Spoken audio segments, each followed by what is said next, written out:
Yo, what's going on, snipers, and welcome back to our Dallas Stars franchise mode here in NHL 20. So in last episode we took on the Detroit Red Wings, and once again we managed to defeat them in 6 games, and we're now up here against the Toronto Maple Leafs in the second round, looking to go to that conference finals for the second straight season. So overall wise, Toronto had a pretty good record during the regular season, just like Detroit did, but they kind of have a weak team by comparison. I don't know what it is with these last two teams that we played, but they somehow assimilate really well during the season, but they don't really have the greatest overalls. Technically, Burgundy would be better suited as a third liner, and then these guys more as fourth liners, like Sagan's and Minor checking forward. So I don't know why this team is as good as they are, but apparently they are. And then Humphries was a very good defenseman this year for them. He's probably going to win the Norris, so this is pretty much the one guy we need to watch out for. He's had back-to-back 74-point seasons. So, and yeah, the rest of their defense is very, very bad. This is not a defensive core you want. Cook would fit on the top 6 good, but the rest of these guys are depth defenders and top 4s. It's kind of weird how they assimilated so well. And then their goaltending situation is not too bad. I'd say Corpin's a decent starter, but Gannon is kind of a weak backup. And then they don't really have the greatest depth either, so we should be able to beat them, but they could have good chemistries. So let's see what happens here in this second round. Will we make it back to the conference finals? I'm hoping we can, because I really want to win another Stanley Cup, because I hadn't won multiple Stanley Cups in a franchise mode back-to-back at least since my NHL 17 days or NHL 18 days maybe. I don't even remember. Anyways, Toronto swept the first round. Let's see what happens here in game 1 of the second round. Can we win in another game 1 and win another series? First period, and it's 3-1 Toronto. Yeah, I don't understand that. This team doesn't have the greatest team at all, yet they're up 3-1 on us. Not a good start for Jaguar at all. 3 goals on 8 shots. He had a pretty solid first round, but that is not a good start for him. DeSantis has our only goal, but Jasu has 2 goals for them, and Charnquist has 1 for them. Let's see if we could bounce back a bit here in the second period. Still 3-1 them. I don't like that.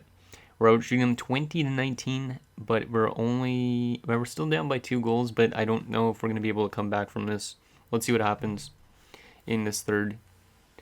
I'm fine if we lose one game, but hopefully we could rebound from this in game number 2. Because, Jaguar kind of dropped the ball in that first period, it seems like. Unless it was the defense that did. But yeah, we're going to lose game number 1 in Toronto by a final score of 3-1. All goals pretty much coming in that opening period, I think was too. So, yeah, all goals were in the first period. Zubov picks up an assist. He's in currently for Patrick, who's out with an injury, but I believe Patrick will be back for next game, so maybe that's our main problem right now, is having Zubov in the lineup. But yeah, not a good first game. If we have another game like that, I might make some line changes, though. But I will be making the line change no matter what, because I believe Patrick should be back for game number 2. And yeah, our HL team's also on to the second round, which is good. Hopefully they could do some damage. So Patrick is back, Zubov is coming out. Hopefully Patrick could play a bit more offensively, because he's an offensive defenseman, but he doesn't really put up much points like an offensive defenseman. Okay, so we lost game 1. Can we rebound from this in game number 2? Hopefully Toronto can't be another one of those cheese teams that somehow managed to get to the conference finals or even the cup finals and win. Game number 2, let's tie the series up, boys. Come on. In Toronto, first period, 1-0 them. Charnquist again with another opening period goal on the power play too, so our penalty kill might be struggling a bit. Shots are 13-11 in favor of us. Second period, 2-1 us. Okay, there we go. That's a period I like to see. Clancy ties it up, and then Mike Medano with 7 seconds left gives us a 2-1 lead. Shots are 25-20 in favor of Stars. Let's just get another marker and lock this one down. But we don't get as Markov ties the game back up, and then they get a short-handed goal from Solnishkin, who's now in the lineup. So they did make a line change. I think he was a depth guy before, but we're now losing. Jeez, how is this cheese team winning against us? Come on, guys, tie it up. Mike Medano, no? Nope. We're going to go down 0-2. Despite technically outplaying them in this game. We blew another lead and it's not a good start for us at all. Clancy from DeSantis and Lindell, that's only Clancy's first goal, so he needs to be scoring a bit more. Medano gets also goal, his third of the playoffs from McCardle. 3 stars, all there, guys, as well. Damn, maybe Corpin's a cheat code. Maybe that's why they've won 6 games in a row to start the playoffs. We're going to make some line changes, I think. Just because I don't want to be going down 0-3. Because, I mean, I have came back from 0-3s in playoffs before, but it's very unlikely that that actually happens. It's like real life. So, let's see, who has been not that good defensively? That top line has been kind of bad defensively, but I'm not changing them up. It's mostly been this third line, I think. Yeah, this third line's kind of been a bit of bad. Let's see, what could we do? I could do that. Yeah, I'll do that. Why not? We'll put Drake up with Lindell and Tolwig and then do DeSantis, Lang, and Attila. And Dano's actually been pretty good, though. I just don't know where I would slot him in if I did move him up. And then our defenseman, -1's not bad. That's not bad. Yeah, our defensive pairings have been kind of fine. I could move Pavelski back down to the top 4 and then move Patrick up just for something different. No, I think I'll just leave it the same. And then goalie-wise, Jaguar has been kind of good still. Depenta we're not going to put in, I don't think. And I don't think we need Martinson in the lineup. He didn't play at all this season. He hasn't played in the playoffs in a few years. Zubov was point per game this year in the playoffs? No, he's almost point per game. 1 goal, or 1 assist in 2 games. And he actually played in the playoffs down there in the minors too. Yeah, he did. That's funny. He's played in both in the AHL and the NHL playoffs this season, which is kind of something you don't see every single day. Do we want to put Franzen in the lineup? There's a lot of things we can do. We could also call up, say, like Callahan from the minors, but he's been probably playing, he's playing really well down there. He'll be in our NHL lineup probably next season. But yeah, I think that's the only change I'm going to make. Like, this team should be able to beat a team like Toronto, even though Toronto had a better season record. Technically, we are the better teams in terms of overall and all that. So let's see if we can rebound from these first 2 losses and win both of our home games. Come on, boys. You could do this. You don't want to lose to a cheese team. You were the cheese team last year, but this time around, you don't want to be cheesed. First period, 4-0 after 1. So there's the type of period I was wanting us to do. We should be able to score this much a lot. So 4 goals on 11 shots for us. That's great. Ewan scores, Wong scores, Holwig scores, and Medano. 4 different lines, I think, actually, for all those goals. Shots are 11-3 in favor of us. Let's just keep it up. Second period. Nice. Nice. Maintained that period. No goals against. Shots are 18-16. Let's just lock this one down and take a game in the series. And then hopefully we can continue this into game number 4. 5-0 as Lundell scores. Hopefully we don't score all our goals for the series in this one game. Because I know sometimes when you have really good offensive games, your team kind of just drops off a cliff afterwards. Bearson made it 5-1, and then Lang makes it 6-1. Wong scores to make it 7-1. This is the type of offensive game we need, but we need to be consistent with it. So a nice 7-1 victory in game number 3. After scoring only 3 goals in the last 2 games. So a lot of points from Pavelski, a lot of points from DeSantis. Maybe those line changes did help. 3 stars, Wong with 2 goals. Jaguar had a great game, and Pavelski gets 3rd star with 3 assists. Okay, not a bad game at all. Let's just continue that, though. We need to be consistent with these wins. We can't just have one good game and then all of a sudden drop off a cliff. Because that's not the mark of a champion. And it looks like Sweden might be one of those teams that go to the conference finals, and we actually played them last year in the conference finals as well, which is kind of interesting. So let's see what happens here in Game 4. Can we tie the series up, please? Let's be that team that wins 4 straight after losing the opening 2 games. First period. 2-2. Okay, I'll take that, but we blew the 2-goal lead. So DeSantis and Sador score. Then Humphreys and Niedermayer score. They're two big guys. Shots are 11-9 in favor of Toronto. Come on, guys. Let's have a good second period. Oh, Jaguar, what are you doing? 5 goals unanswered. We're down 5-2 going into the third. Shots are 27-16 in favor of them. We might be going down 3-1 in the series. Yeah, we're probably going down 3-1 unless there's some heroic comeback like that happens sometimes. But we're down 6-2. Of course, after having a nice 7-1 game, we're gonna just blow a game completely. Lang makes it 6-3. And yeah, this is way too little. Yikes, we're down 3-1 in the series, and your defending Stanley Cup champions are on the brink, which is not good. I don't know how we're losing to a team like this, but we are. They must just have a really good coach. And that was not a good game from Jaguar. Like, I feel like I want to give DePenta a shot to an extent.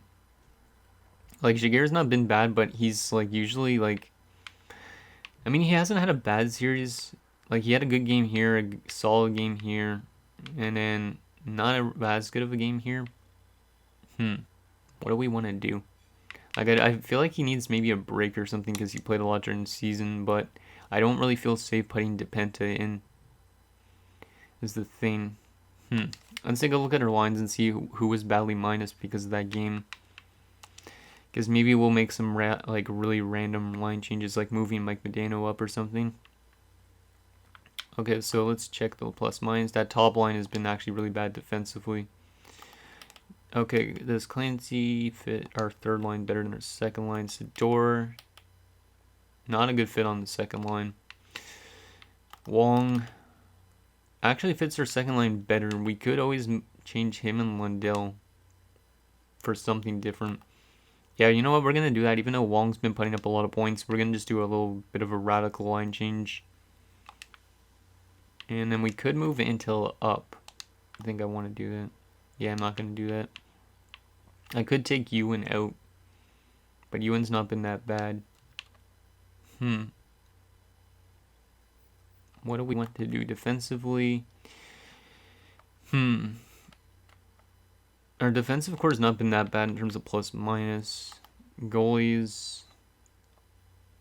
Yeah, I don't feel like I'm safe putting DePenta in. Like, has he played in the NHL playoffs? He hasn't. Yeah, I think I'm just gonna leave it the way it is. Let's actually change up maybe our penalty kill lines or special teams or something maybe a bit. Is it our penalty kill lines that are struggling? I don't think it is.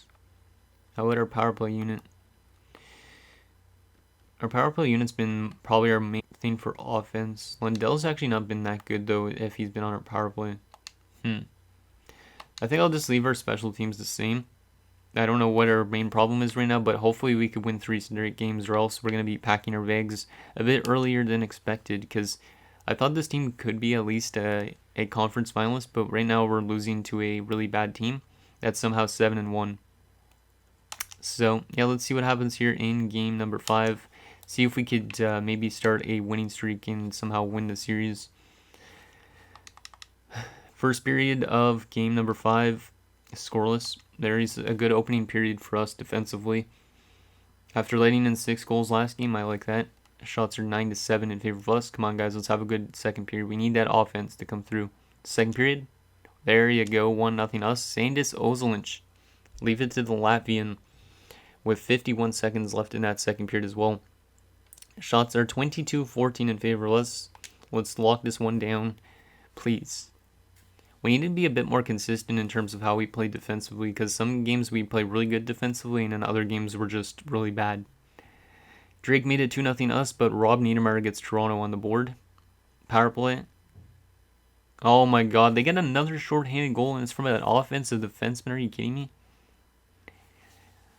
Oh, thank you, Ruslan Soleil.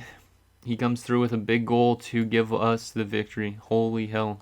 I thought this was going to go to overtime, but Ruslan Soleil with the game winner.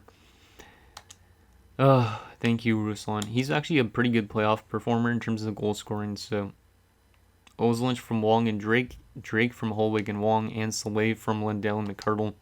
So we have now a 3-2 series, which makes it a bit closer, but I'm still kind of concerned with this team a bit. Drake gets first star, Yasu gets second star, and Wong the third. Okay. We could still win this series. We just need to play really good on home ice and then force a game 7, because if we can force a game 7, they kind of have their backs against a wall to an extent.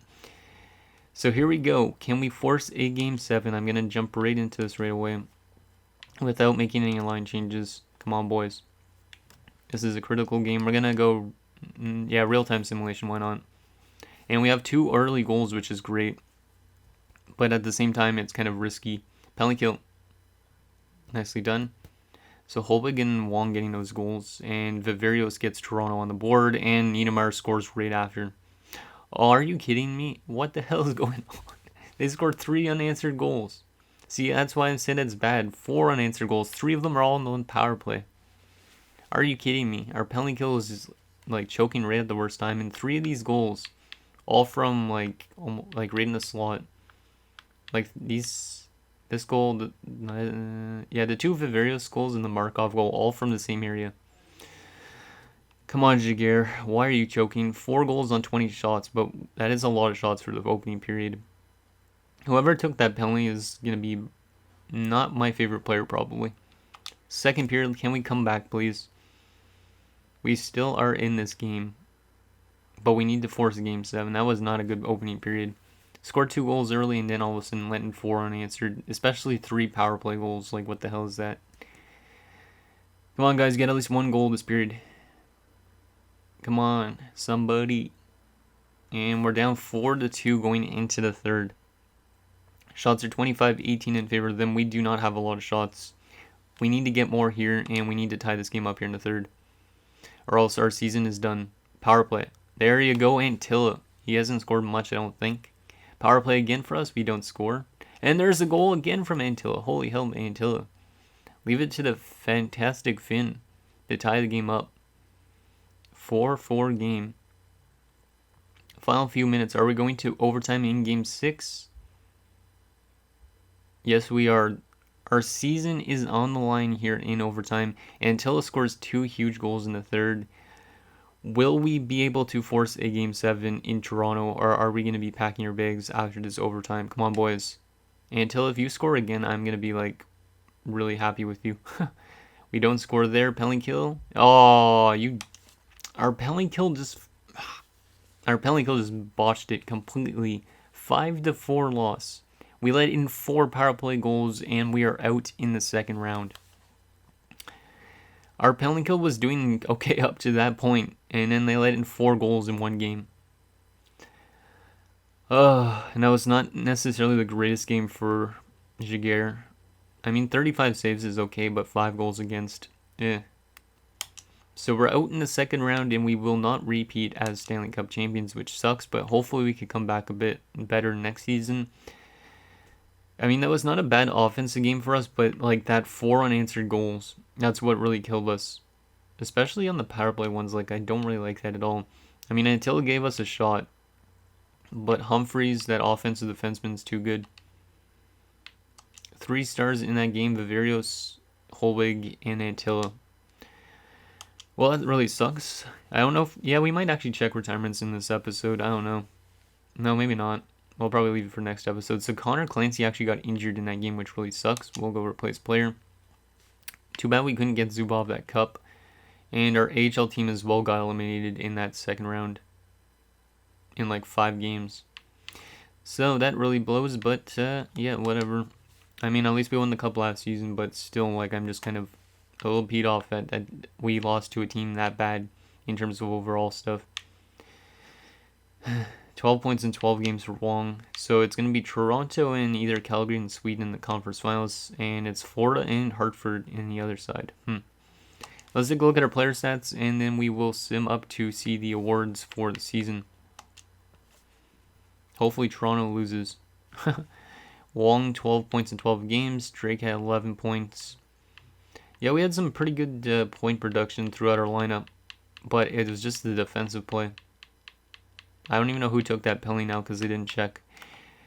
But plus minus wise, Holwig was a +9 in the playoffs, so he was actually really good. But -5 for like Clancy, Sador, like our top guys were minus players.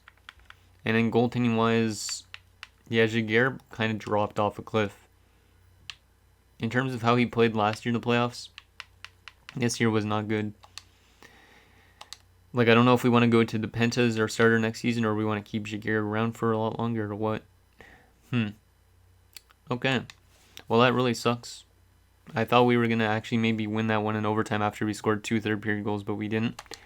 Let's get to the awards for this season and do a little season wrap-up, and then that'll be it for this episode. And then next episode, we're going to start trying to get our team being back to that cup contender.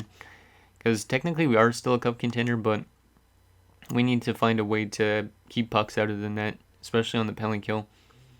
Because 4 power play goals against in an elimination game is not good. So the Hartford Whalers win the Stanley Cup, and it's also kind of funny because the Hartford Wolfpack win the AHL.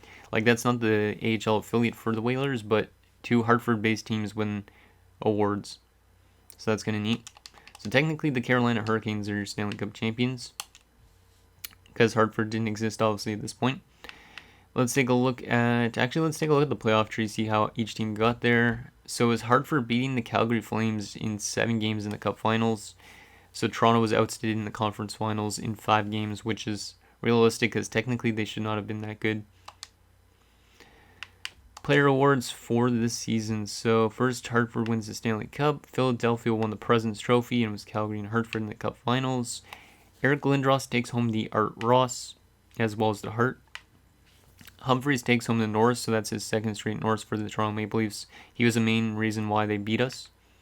Gomez wins the Lady Byng. Viverios wins the Calder. He actually had some big goals in that elimination game as well. Bengtson wins the Conn Smythe. I was debating trading for that guy, but it didn't make sense because Hartford was a good team already, so he wins the Conn Smythe. Moss wins the Vezina. Hedberg wins the William M. Jennings. Oda is going to win the Masterton. Bolduc, who's St. Louis's coach, wins the Jack Adams. Victor Kozlov wins another Selke Trophy. Eric Lindros wins the Lindsay. And Jaromir Jagr and Eric Lindros share the Maurice Richard. In terms of the AHL, anybody from us? Does not look like it. Nope. That sucks. Okay, so I think the last thing to do is to show you guys the draft class, and then also I'll show you guys our progress reports. So let's see the draft class, because I actually haven't looked at it at all either. See what there is. So we're going to be kind of like 20-something, I think. But anyways, here's the draft class. If you guys see anybody that's worth trading up for. Looks like we don't know a whole lot of the players, which kind of sucks. So it might be a shot in the dark whoever we take. There's potentially a medium elite 284 that's kind of intriguing.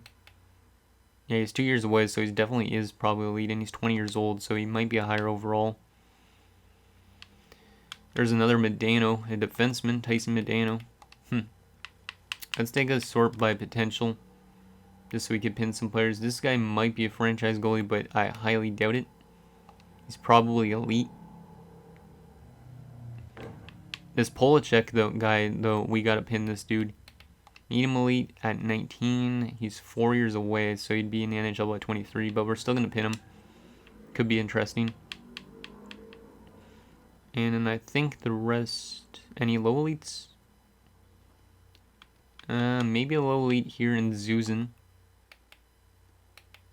Oh yeah, that guy's probably low elite, or top 4, or top 6, I should say.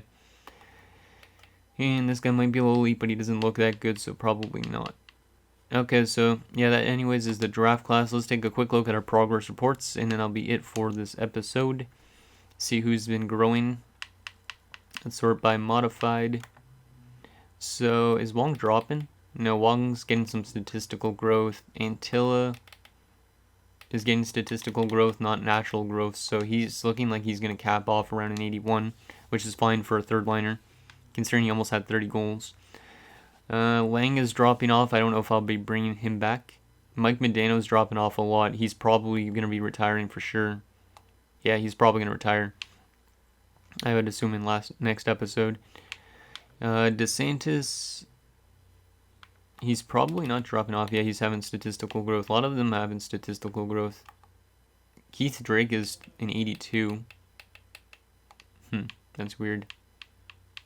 Pavelski is an 85 overall. My God. Love this guy.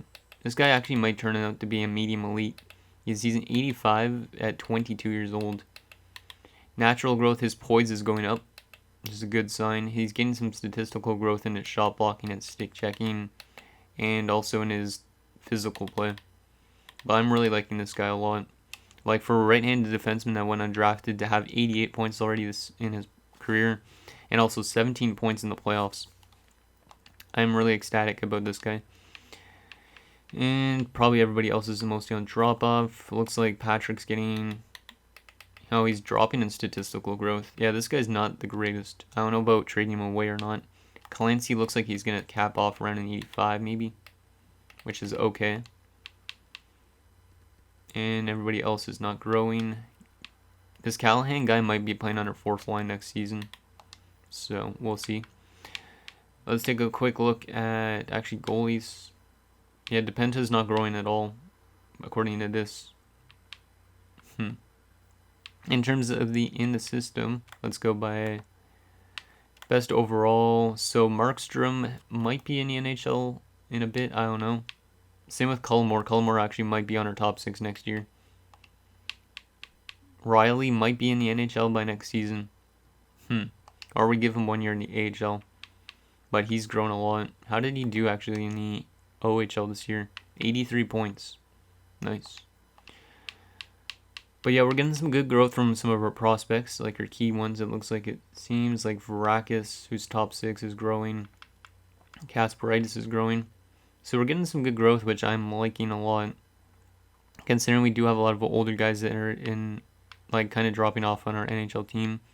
And that fringe starter goalie is growing as well. But I don't know if he'll make it.